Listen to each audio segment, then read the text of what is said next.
পৃথিবীর সবথেকে পুরনো রাজার নাম বলি আজকে। পৃথিবীর সবথেকে পুরনো রাজার নাম সত্যযুগের কথা বলছি।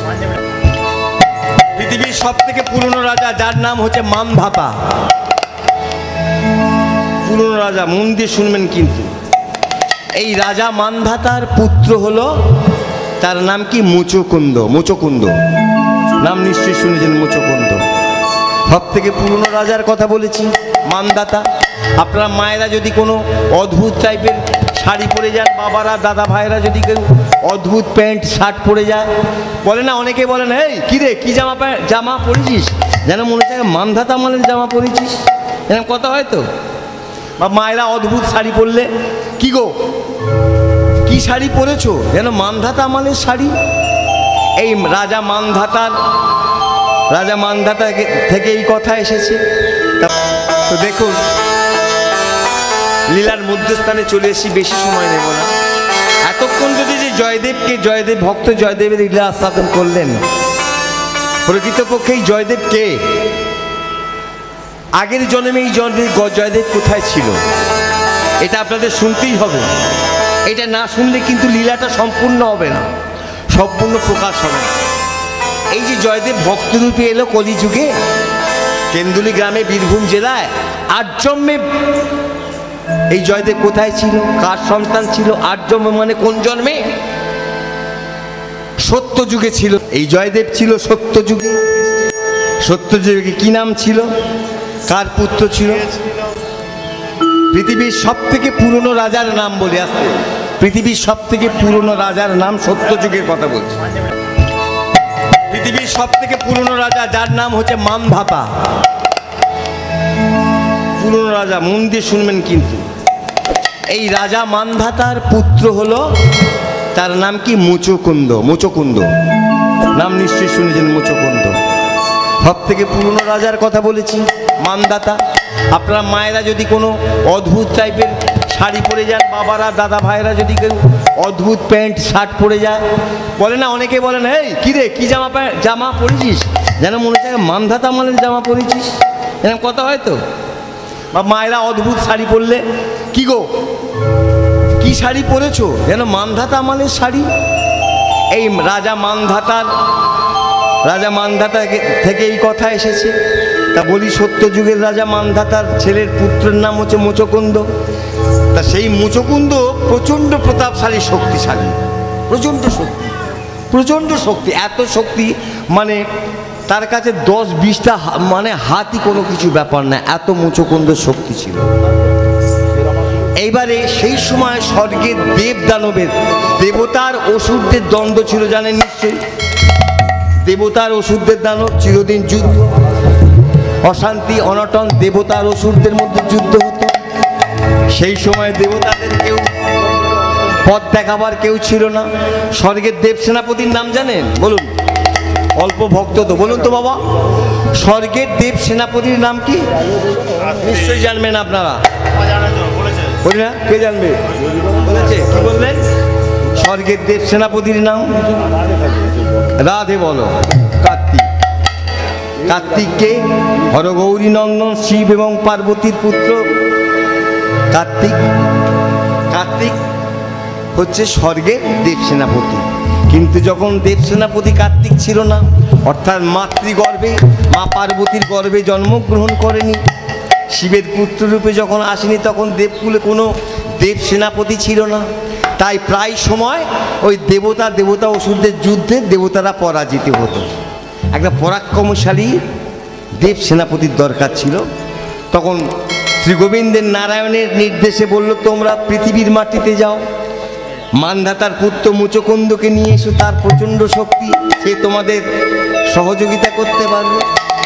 দেবতারা মান্ধাতার কাছে এসে বললেন, হে মান্ধাতা রাজা মহারাজ মান্ধাতা, আমরা এসেছি আপনার কাছে, কি চাই বলুন? বলছে, আপনার সন্তানটিকে চাই, আমরা স্বর্গে নিয়ে গিয়ে একে দেব সেনাপতি করব। তখন রাজা মান্ধাতা বলল, দেবতার কাজে আমরা মানুষ, পৃথিবীর মাটির মানুষ যদি আসতে দেবতার কাজে যদি কাজে লাগে, তাহলে তো আমার জীবনধন্য, নিয়ে যান আমার সন্তানকে, মুচকুন্দকে নিয়ে যান। দেবতারা নিয়ে এসে স্বর্গে মুচকুন্দকে দেব সেনাপতি করল। সেই দিন থেকে দেব সেনাপতি হয়ে দিন সেনাপতিত্ব করছি, বহু অসুরদের সাথে যুদ্ধে হারিয়েছে অসুরদের ওই মুচকুন্দ, আর দেবতাদের সহযোগিতা করেছে। দেখতে দেখতে কার্তিকের জন্ম হলো। যখন কার্তিকের জন্ম হলো, হরগৌরী নন্দন যখন একটু একটু করে বড় হচ্ছে, তখন দেবতারা করলো, আমরা কি হলো শিবের সন্তানকে, শিবপুত্র কার্তিককে আমরা দেব সেনাপতি করবো। তাহলে এতদিন দেব সেনাপতিত্ব করেছে মান্ধাতার পুত্র মুচকুন্দ। মুচকুন্দকে বলল, হে মুচকুন্দ, তুমি আমাদের অনেক সেবা করেছো, অনেক কাজে লেগেছো, তোমাকে আর মানে চাকরি করার মতো রিটায়ার হলে যা হয়, তোমাকে আর কষ্ট করতে হবে না। আমাদের দেব সেনাপতি হওয়ার লোক হয়ে গেছে, যোগ্য লোক হয়ে গেছে। তিনি হলেন হরগৌরী নন্দন কার্তিক পার্বতী। তা বলছে বেশ, বলছে তুমি যে আমাদের এতদিন ধরে আমাদের সহযোগিতা করলে, এত যুদ্ধ করেছো, আমাদের এত উপকার করেছো, বলো তুমি বর চাও। ভগবান বলছে তুমি বর চাও।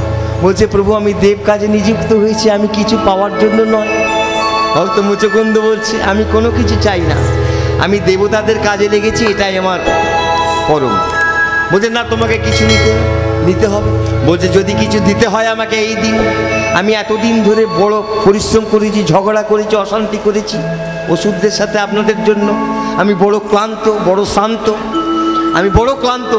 যদি কিছু দিতে হয় আমাকে কিচ্ছু দিতে হবে না, এমন একটা জায়গায় আমার স্থান দিয়ে আমি যেন বহুদিন ধরে ঘুমোতে পারি। আমি অনেক পরিশ্রম করেছি, আর আমার ঘুম যেন কোনো দিন না ভাঙে। বলো তাই হবে। গোবিন্দ বলল তুমি চলে যাও হিমালয় পর্বতের, যে পর্বতীর নাম ধর গুহা একটা আছে, গুহাটির নাম পর্বত সোনা গুহা। পর্বত সোনা, এই পর্বত সোনা গুহাটা কোথায় এটাও আপনাদের বলে দিয়ে যাচ্ছি। আপনারা নিশ্চয়ই জানেন কিছুদিন আগে, কিছু কাল আগে কার্গিলের যুদ্ধ হয়েছিল তো। কার্গিলের যুদ্ধ, কার্গিলের যুদ্ধ যে স্থানটিতে হয়েছিল এইখানেই আছে পর্বত সোনা গুহা। সেই গুহাতে চলে যাও, সেইখানে তোমার কেউ ঘুম ভাঙাবে না, সেইখানে তুমি চিরনিদ্রায় থাকো, কেউ তোমার ঘুম ভাঙাবে না। যদি কেউ জোর করে তোমার ঘুম ভাঙে, তোমার ঘুম ভেঙে তুমি যার দিকে চাইবে তৎক্ষণাৎ সে ভস্ম হয়ে যাবে, তোমার দৃষ্টি থেকে ভস্ম হয়ে যাবে। চলে গেল সেই পর্বত সোনায় গুহায়। মুচকুন্দ ঘুমোতে আরম্ভ করলো। সত্য যুগ থেকে ঘুমোচ্ছে, সত্যর মধ্যস্থান থেকে ঘুমোচ্ছে, দাপর ঘুমোচ্ছে, তার তেতা ঘুমোচ্ছে, দাপরের মধ্যস্থানে চলে এসছে, ঘুমোচ্ছে, মানে যুগ যুগ ধরে ঘুমিয়ে যাচ্ছে। ভগবান জগৎপতি শ্রীহরি বৃন্দাবন ধামে কৃষ্ণচন্দ্র নাম নিয়ে দেবকী গর্ভে জন্মগ্রহণ করে এলো। এই কৃষ্ণলীলা কি আছে? কংসবধ। শ্রীকৃষ্ণ কংসবধ করেছিল। সংক্ষেপে বলছি, শ্রী গোবিন্দ কংসকে বধ করেছিল, এটা তো বলবেন। শ্রী গোবিন্দ কংসকে বধ করেছিল। কংসের কটা স্ত্রী? কি নাম তার? কংসের দুটো স্ত্রী, একজনের নাম অস্তি, একজনের নাম প্রাপ্তি। এই দুই স্ত্রী, এরা কার কন্যা? জরাসন্ধের কন্যা, মহাপরাক্রমশালী জরাসন্ধের কন্যা। যখন কংসবধ হয়ে গেল, দুই কন্যা কাঁদতে কাঁদতে বাপের বাড়ি পিতার কাছে এসেছে। কে এমন তোদের দশা করলো? কে তোদের এমন দশা করলো? মহাপরাক্রমশালী বাপের বাড়ি এসেছে যে পিতা আমাদের স্বামীকে অর্থাৎ কংসকে হত্যা করেছে। ওই কংস নন্দলায় নন্দের বেটা, নন্দের ছেলে কংস। তখন জরাসন্ধ কি করলো? রেগে গিয়ে তার একটা পরাক্রমশালী মানে শক্তিশালী সেনা ছিল, তার নাম হচ্ছে কালযমন। কি নাম বললাম? কালযমন। কালযমনকে নির্দেশ দিলেন, কালযমন যাও তো এই মুহূর্তে কৃষ্ণকে গিয়ে বধ করে আসো, যদি না পারো তাকে ঘাট ধরে আমার কাছে নিয়ে এসো। আমার মেয়েদের সে বিধবা করেছে, বৈধব্য জীবন, তাকে হত্যা করো, তা নাহলে আমার কাছে নিয়ে এসো। ভক্তমণ্ডলী, ভক্তিমতী মায়েরা, কালযমন প্রচণ্ড পরাক্রমশালী ছিল। এবারে কৃষ্ণের কাছে যাচ্ছে। কৃষ্ণের সাথে যখন দেখা হয়েছে তখন কৃষ্ণকে ধরতে যাচ্ছে। কৃষ্ণ কি করছে? শ্রী গোবিন্দ আমার কি করছে? চতুরের চূড়ামণি ওই কালযমনকে দেখিয়ে দেখে ছুটছে, ছুটছে, ছুটছে। কোন দিকে ছুটছে? পর্বত সোনা গুহায়, যেখানে ওই মুচকুন্দ ঘুমোচ্ছে, সেইখানে ছুটছে। ওই কালযমনকে দেখিয়ে দেখে ছুটছে। আর কালযমন ভাবছে ছোট্ট ছেলে, বাচ্চা ছেলে, আমার সাথে কোনো পারে, আমার সঙ্গে যুদ্ধ করবে, ভয়ে পালাচ্ছে আমাকে দে, কাল যেমন ভাবছে। আর গোবিন্দ বলছে তোমার ভয়ে আমার পালাচ্ছি, তোমাকে কোথায় নিয়ে যাচ্ছি, কেমনভাবে জব্দ করছি দেখো না। তা সেই গুহায় যেখানে ঘুমিয়ে আছে, ছুটতে ছুটতে কাল যমনকে দেখিয়ে দেখে সেই গুহায় প্রবেশ করলো কৃষ্ণ। কৃষ্ণ গুহায় প্রবেশ করে সেইখানে ঘুমাচ্ছে। কাল যমন নিজের গায়ে ছিল যেটা আমাদের চাদর থাকে না, নিজের অঙ্গের বসনখানি, নিজের অঙ্গের বসনখানি ওই কাল যমনের অঙ্গে জড়িয়ে দিয়ে গোবিন্দ আমার আড়ালে লুকিয়ে পড়েছে। আর এদিকে কাল যমন ছুটতে ছুটতে বেটা এসে দেখছে একজন শুয়ে আছে, চাদর মুড়ে দিয়ে আছে। আর শ্রীকৃষ্ণের অঙ্গেও ওই চাদরটি দেখেছে, ওই বস্ত্রটি দেখেছে। বলছে বেটা কৃষ্ণ, তুমি আমার ভয়ে এখানে এসে ঘুমোচ্ছ, বিশ্রাম নিচ্ছ, তোমার ঘুম ভাঙাচ্ছি। আর কৃষ্ণ তো আড়ালে লুকিয়ে আছে। আর কৃষ্ণ ভেবে কাল যমন কি করলো, ওই কৃষ্ণ ভেবে পদাঘাত করছে। তোমার কাকে পদাঘাত করছে? কৃষ্ণ ভেবে তোমার মুচকুন্দকে পদাঘাত করছে।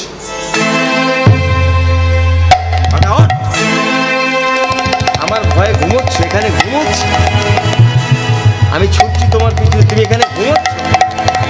আর কৃষ্ণ আড়াল থেকে দেখছি, গোবিন্দ আমার আড়াল থেকে দেখছি, মুচকুন্দকে পা দিয়ে পদাঘাত করছে। বারবার যখন পদাঘাত করছে, সে এতদিন ধরে ঘুমিয়ে আসছে তো বড় ঘুম, বারবার যখন আঘাত করছে, পদাঘাত করছে, কাল যমনের ঘুমটা ভেঙে গেল।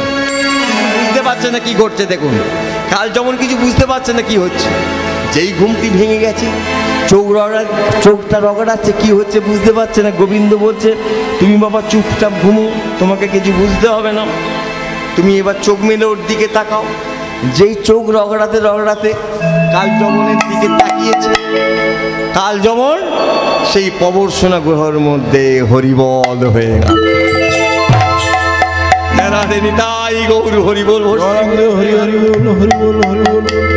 তাহলে এবারে যেই কাল যমন ভস্ম হয়ে গেল, মুচকুন্দ কিছু বুঝতে পারছে না কি হলো ব্যাপারটা। কৃষ্ণ তখন সেই মুচকুন্দের সম্মুখে এসে দাঁড়িয়েছে, বলছে বাবা মুচকুন্দ, তোমার ঘুমটা ভালো হয়েছে? এতদিন ধরে বলছে হ্যাঁ প্রভু ঘুমটা ভালো হয়েছে। তাহলে এতক্ষণ ধরে যে লীলা করছিলে তুমি করছিলে? বলছে হ্যাঁ বাবা, তো কি হয়েছে তোমায় জানতে হবে না, তুমি বাবা ঘুমো। আর ঘুমোবে? বলছে না প্রভু আমি আর ঘুমোবো না। তা বলছে প্রভু আমি কতদিন ঘুমালাম? বলছে তুমি কতদিন ঘুমালে জানতে চাও? সত্য যুগ থেকে ঘুমাচ্ছ, সত্য, ত্রেতা, এই দাপরের শেষ ভাগে চলে আসছে, এই 3 যুগ ধরে তুমি ঘুমোচ্ছ, তাহলে আর কি তুমি ঘুমোবে? বলছে না প্রভু আর ঘুমোবো না। গোবিন্দকে বলছে আর আমার ঘুমের দরকার নেই। বলছে এটা কোন যুগ? বলছে এটা কলিযুগ, দাপর যুগ শেষ হয়ে গেছে, কলির প্রারম্ভ, কলির যুগ। বলছে তাহলে কি করবে? বলছে আমি কলিযুগে ভক্ত হয়ে আসবো। বলছে ভক্ত হয়ে আসবে কলিযুগে? বলছে এতদিন দেবতাদের কাজে লেগেছিলাম, এতদিন ঘুমালাম, আসন্ন কলিযুগে আমি তোমার ভক্ত রূপে আসবো। ভক্তমণ্ডলী ভক্তিমতী মায়েরা, সেই পূর্বের মুচকুন্দ মান্ধাতার পুত্র মুচকুন্দ ঘুমিয়ে শ্রী গোবিন্দের পরে কলিযুগে ভক্ত জয়দেব রূপে জন্মগ্রহণ করল।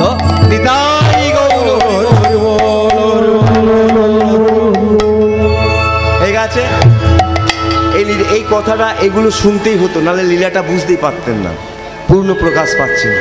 তা ভক্ত জয়দেব তার কি দশা, কি বলেছি, চুল ধরে কেউ টানে, কেউ ঢিল মানে। আর পরিশেষে সিদ্ধান্ত নিল ভক্ত জয়দেব আমি আর এই কেন্দুলি গ্রামে থাকবো না।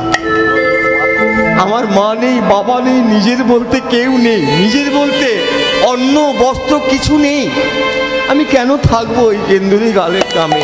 আমি আর এই গ্রামে থাকবো না, আমি চলে যাব। কিন্তু কোথায় যাব? কোথায় যাবে সেও জানে না, কোথায় যাবে মা গো, কোথায় যাবে জানে না।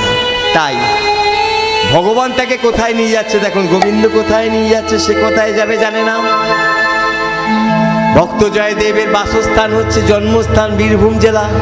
বীরভূম জেলা ছেড়ে দিল একদিন রাত্রিবেলা, সন্ধ্যাকালে পথ চলছে, বীরভূম জেলা ছেড়ে দিয়ে কোন জেলায় প্রবেশ করলো? বাঁকুড়া জেলা। বাঁকুড়া জেলা পার হয়ে আর এক জেলা, যে জেলাটির নাম হলো পুরুলিয়া জেলা। পুরুলিয়া জেলা পার হয়ে কোন জায়গায় গেল? মেদিনীপুর, খড়গপুর। খড়গপুরের পর কোথায় যাচ্ছে? হে কিন্তু জানে না কোথায় যাচ্ছে। খড়গপুরের পর ভুবনেশ্বর। ভুবনেশ্বরের কিছুদূর পরে গিয়ে একটি জায়গার নাম আছে, যে জায়গাটি স্থানটির নাম হলো খোর্ধা। খোর্ধা রোড ডান দিকে। আর বাঁ দিকে যে রাস্তাটি গেছে, বাঁ দিকে যে রাস্তাটি গেছে, কোথায় গেছে বাঁ দিকের রাস্তাটি? খোর্ধা রোডের ভুবনেশ্বরে পরে। জয় জগন্নাথ, জয় জগন্নাথ, জয় জগন্নাথ, জয় জগন্নাথ,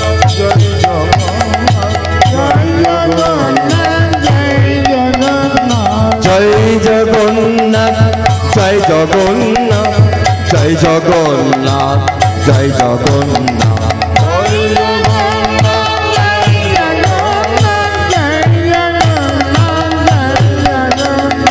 জয় জগন্নাথ, জয় জগন্নাথ, জয় জগন্নাথ, জয় জগন্নাথ।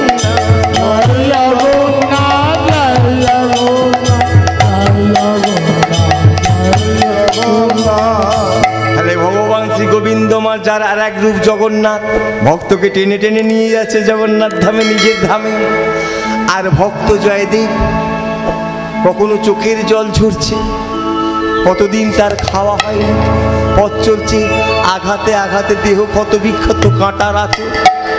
আর ভগবানের উদ্দেশ্যে ডাকছে, প্রভু আমার তো আর নিজের বলতে কেউ নেই, আর নিজের বলতে কেউ রইল না, আমি কোথায় যাব? কে আমার গীত গোবিন্দকে সম্মান দিয়ে জড়িয়ে ধরবে? কে আমার লেখনীকে সম্মান দেবে? আমার গীত গোবিন্দ, আমাকে পথ দেখাও, আমাকে পথ দেখাও প্রভু, আমাকে পথ দেখাও। আধার জামি একা আমি, খুঁজি গো তোমায়, হাত ধরে পার করে করে নিও গো আমায়। আধার জামি একা আমি, খুঁজি গো তোমায়, হাত ধরে পার করে নিও গো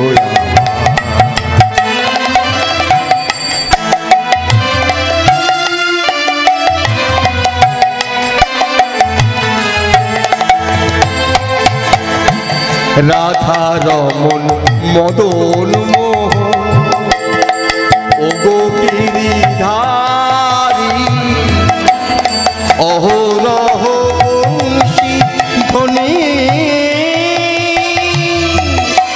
শুনি গো তোমারি। রাধা রমন মদন মোহন ও গিরিধারী,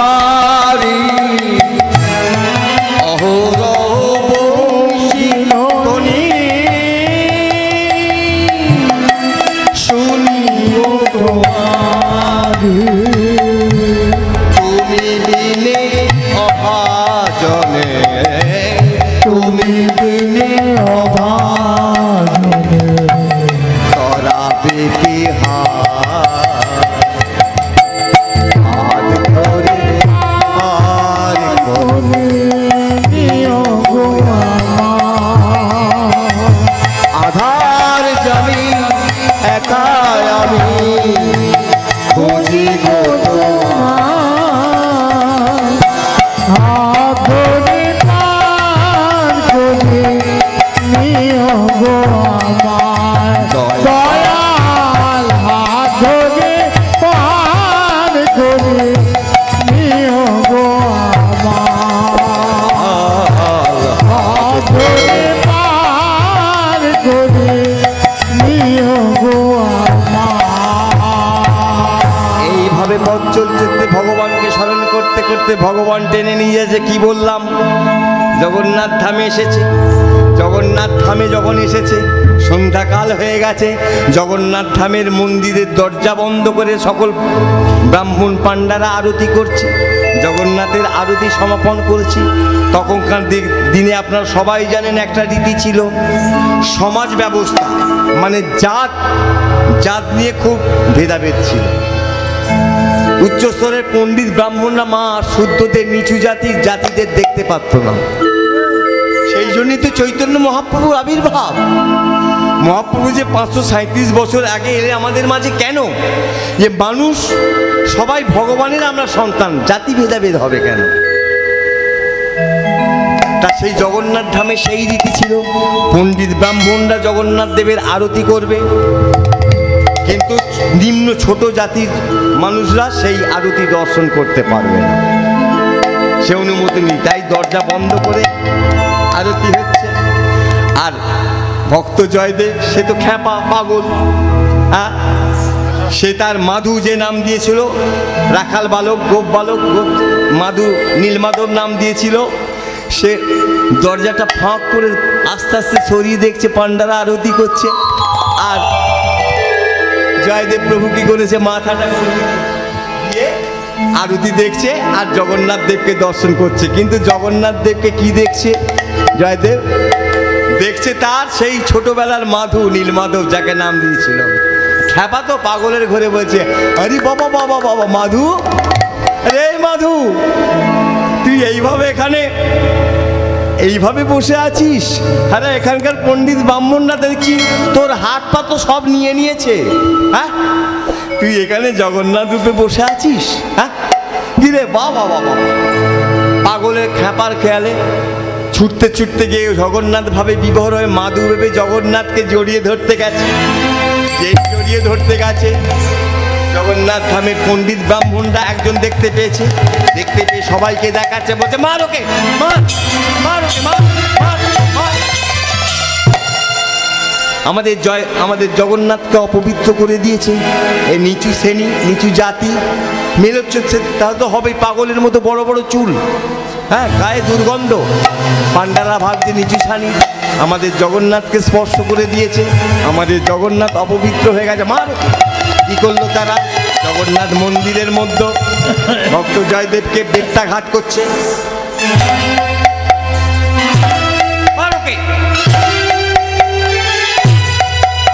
মারছে, বেত্রাঘাত করছে। এত মারছে, মারতে মারতে এক সময় জয়দেব অচৈতন্য অবস্থা হয়ে জগন্নাথ মন্দিরের মধ্যেই পড়ে গেল। মানে ভাব সমাধি হয়ে গেল। ভাব সমাধি, ভাব সমাধি কাকে বলে মা? যখন কারোর ভাব সমাধি হয়ে যায়। ভাব সমাধি সাধারণ লোকের হয় না, দেব, সন্ন্যাসী, চৈতন্য মহাপ্রভু এদের মতো ব্যক্তিত্ব। ভাব সমাধি হয়ে গেলে কি হবে?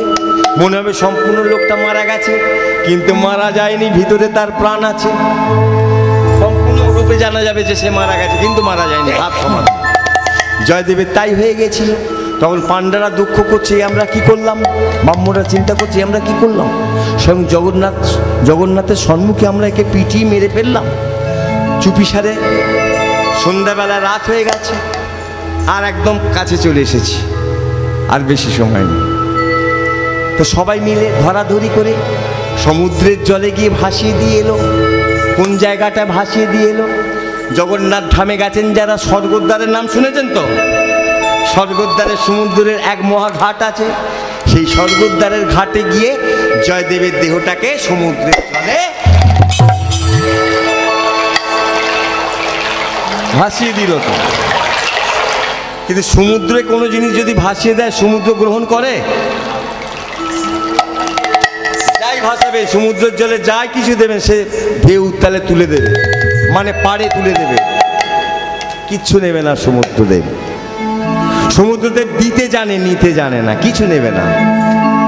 সমুদ্র দেবে কিন্তু নেবে না। জয়দেবের দেহটাকেও ভাসিয়ে তুলে দিয়েছে।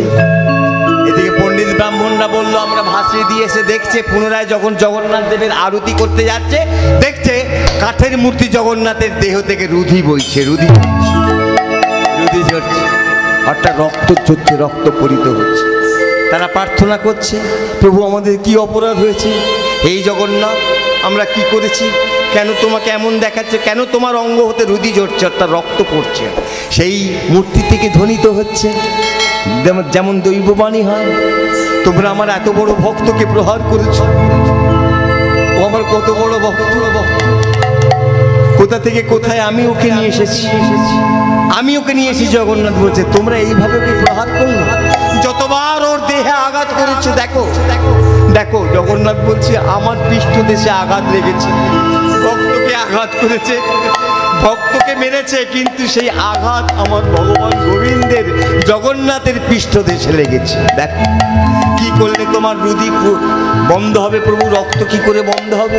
বলছে এই মুহূর্তে চলে যাও সমুদ্রের তীরে যেখানে ভাসিয়ে এসেছিলে, আমার পরম ভক্ত জয়দেবকে নিয়ে এসো। জয়দেব যদি এসে আমার ভোগ নিবেদন করে বা আমার আরতি সমাপন করে, তবেই আমি এই জগন্নাথ ধামে থাকবো। জগন্নাথ বলছে আমার এই মন্দিরে থাকবো, নতবা আজই আমি এই মন্দির পরিত্যাগ করে চলে যাব। রাধে বলো রাধে। তখন ছুটতে ছুটতে পণ্ডিত ব্রাহ্মণরা গেছে সমুদ্রের তীরে। তারা তো ভাবছে তাকে তো আমরা পিটিয়ে মেরে ফেলেছি, কি করে আনবো, সমুদ্রের জলে তো ভাসিয়ে দিয়েছি, আনবো কি করে। কিন্তু সেই পুনরায় গিয়ে দেখছে সমুদ্রের তীরে ভক্ত কবি জয়দেব সমুদ্রের জলে দুটো পা রেখে, দুটি তার চরণ রেখে জলেতে পা দোলাচ্ছে আর জগন্নাথের গুণকীর্তন করে মহানন্দে। জলেতে ফেলে দিয়ে এসেছিল, উঠে দুটো পা ডুবিয়ে ওই জলে পা দোলাচ্ছে আর মুখে গাইছে। কি গাইছে? কৃষ্ণ জগন্নাথ, কৃষ্ণ জগন্নাথ, কৃষ্ণ জগন্নাথ, কৃষ্ণ জগন্নাথ, কৃষ্ণ জগন্নাথ, কৃষ্ণ জগন্নাথ, কৃষ্ণ জগন্নাথ, কৃষ্ণ জগন্নাথ, জগন্নাথ, কৃষ্ণ জগন্নাথ, কৃষ্ণ জগন্নাথ, কৃষ্ণ জগন্নাথ, কৃষ্ণ জগন্নাথ, কৃষ্ণ জগন্নাথ, কৃষ্ণ জগন্নাথ, কৃষ্ণ জগন্নাথ। কৃপা করো কৃপা সিন্ধু, কৃপা করো কৃপা সিন্ধু, ওই দিনের দয়াল দিন বন্ধু, একবার কৃপা করো কৃপা সিন্ধু, তুমি দিনের দয়াল দিনের বন্ধু, কৃপা করো কৃপা সিন্ধু। সেই অবস্থায় ভক্ত জয়দেবকে নিয়ে আসালো জগন্নাথ ধামে। সেই ভক্ত জয়দেব যখন পুনরায় জগন্নাথের আরতি সমাপন করলো, জগন্নাথের চরণে ভোগ নিবেদন করলো, সঙ্গে সঙ্গে জগন্নাথের দেহে যত রক্তক্ষরিত হচ্ছিল, যত আঘাত, সব মিলিয়ে গেল। এবার আসবো, লীলার শেষে চলে এসেছি, এবার প্রেম বন্ধনের বিবাহ বন্ধনে আসবো। জয়দেবের সাথে কার বিবাহ হয়েছিল? দেবী পদ্মাবতী। পদ্মাবতীর জন্ম কিভাবে হয়েছিল? পদ্মাবতীর বাসস্থান কোথায় ছিল? পদ্মাবতীর বাসস্থান, জন্মস্থান হলো অবন্তীনগর। অবন্তীনগর তখন ছিল এখন যে জায়গাটির নাম হচ্ছে ভুবনেশ্বর। তখনকার সময় নাম ছিল অবন্তীনগর, রাজা ইন্দ্রদুগ্নের রাজা এর সময়। আজকে যেটা ভুবনেশ্বর, তখন নাম ছিল অবন্তীনগর। তাহলে এই ভুবনেশ্বর থেকে জগন্নাথ ধাম কতটা? কিছু না হলে 50 থেকে 60 কিলোমিটার। এইখানে পদ্মাবতীর পিতামাতা বসবাস ছিল। এই পদ্মাবতী আসতে একটু আসতে, পদ্মাবতীর পিতামাতার নাম কি? সুদেব ব্রাহ্মণ, আর মায়ের নাম রোহিণী দেবী। পদ্মা দেবী, পদ্মাবতীর পিতার নাম সুদেব ব্রাহ্মণ, রোহিণী দেবী। এই সুদেব আর রোহিণী দেবীর কোনো পুত্র কন্যা ছিল না, একদম শেষে চলে এসেছি মায়েরা। এই সুদেব ব্রাহ্মণ আমার রোহিণী দেবীর কোনো পুত্র বা কন্যা ছিল না। তা তখনকার দিনে মায়েরা বুঝতে পারবেন, এখন তো সব কেউ মানে না বা কেউ যাই হোক, ভালো হয়েছে। তখনকার দিনে কোনো মায়ের যদি কোনো পুত্র সন্তান না থাকতো, তখনকার সময় আপনাদের খুব ভীষণ জ্বালা ছিল, যন্ত্রণা ছিল। কি? কোনো মায়ের যদি পুত্র সন্তান না থাকতো না, সমাজ তাদের ঘেন্না করতো। কি বলতো? বন্ধা, আরে ওর মুখ দেখে যাস না, ওর এই বউটার বা এই মেয়েটার মুখ দেখে যাসনি, রাস্তায় বেরিয়ে অমঙ্গল হবে, এর কোনো ছেলে পুলে নেই। এর মুখ দেখে বেরোচ্ছি অমঙ্গল হবে, জাস্ট এইসব তাদের লাঞ্ছনা গঞ্জনা আগেকার এই মায়েদের শুনতে হতো যাদের পুত্র সন্তান নেই। সেই জন্য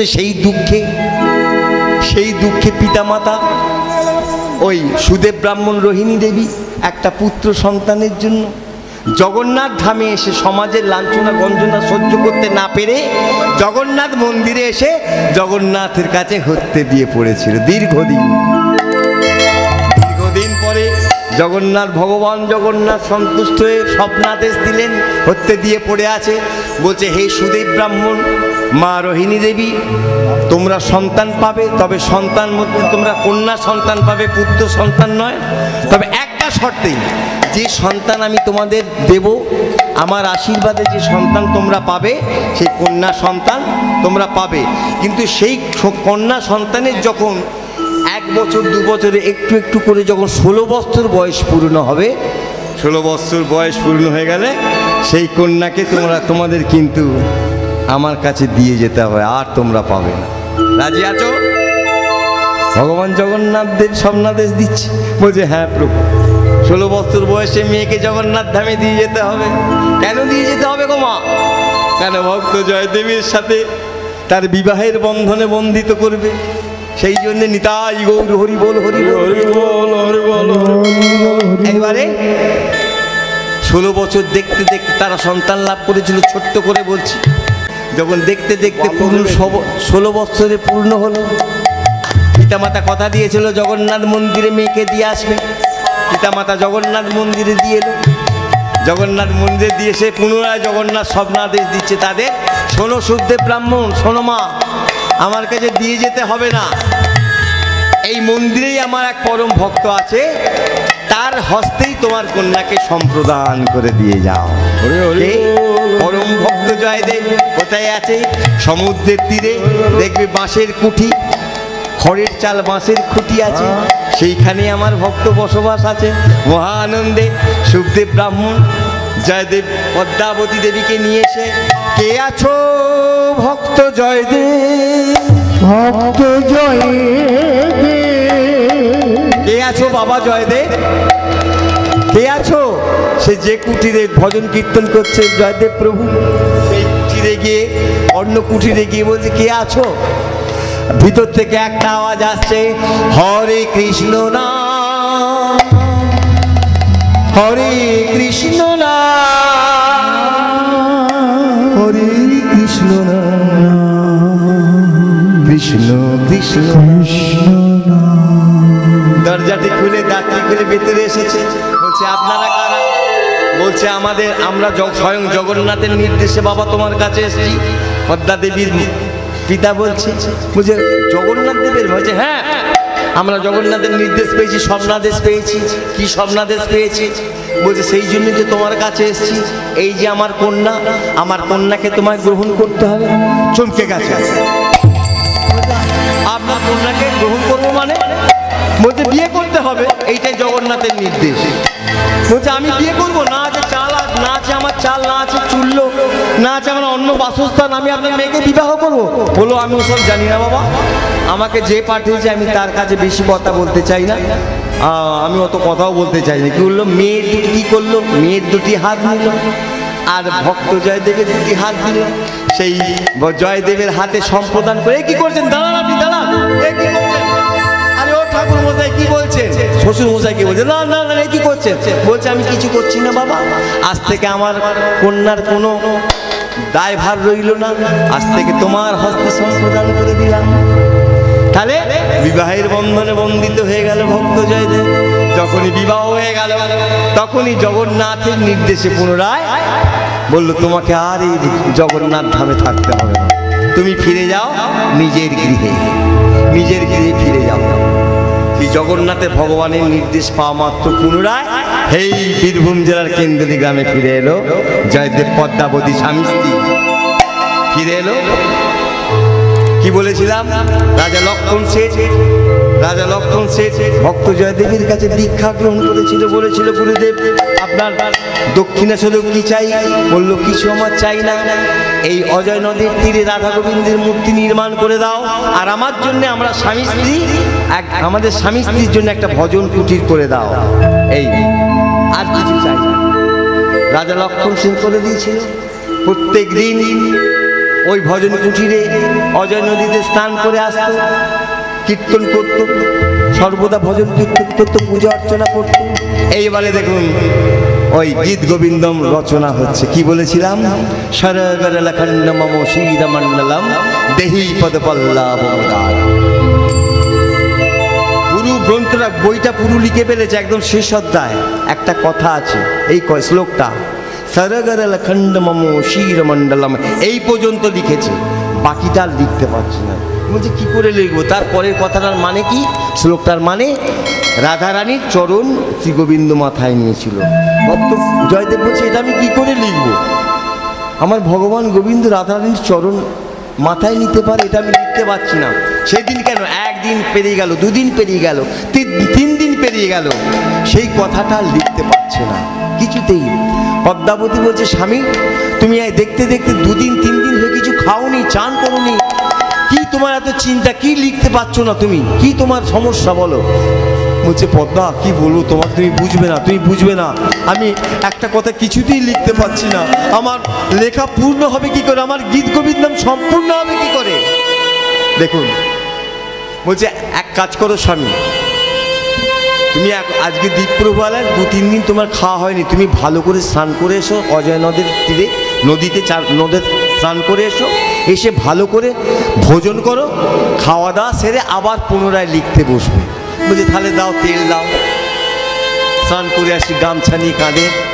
ভক্ত জয়দেব অজয় নদে স্নান করতে গেল, আর যখন অজয় নদে স্নান করতে গেল আমার ভক্ত জয়দেব,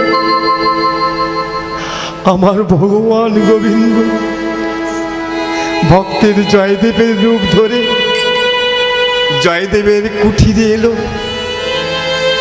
ভগবান স্বয়ং এসেছে জয়দেবের কুঠিরে, মা পদ্মা তখন রান্না করছে, আর ওদিকে আসল জয়দেব স্নান করতে গেছে।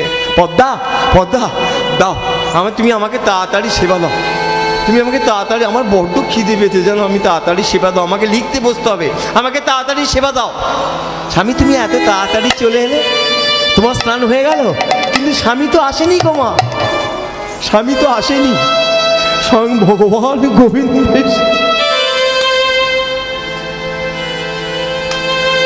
বলছি পদ্মা আমাকে তাড়াতাড়ি দুটো খেতে দাও, আমি লিখতে বসবো। স্বামীর কথা মতো সঙ্গে সঙ্গে পদ্মা আমার সেবা দিয়ে দিয়েছে, সেবা নিতে বসে গেছে। পদ্মা মনে মনে চিন্তা করছে কি হলো, স্বামী এলো স্নান করলো, প্রত্যেক দিন যেটা করে সেটা তো করলো না, স্বামী তো এসে আগে গোবিন্দকে সেবা দেয়, আমার স্বামী স্নান করে এসে আগে আমার রাধা গোবিন্দকে সেবা দেয়, কিন্তু সেবা না দিয়ে নিজে খেতে বসে গেল।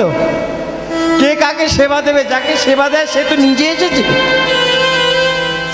যাকে সেবা দেয় সে তো নিজে সেবা নিতে এসেছে।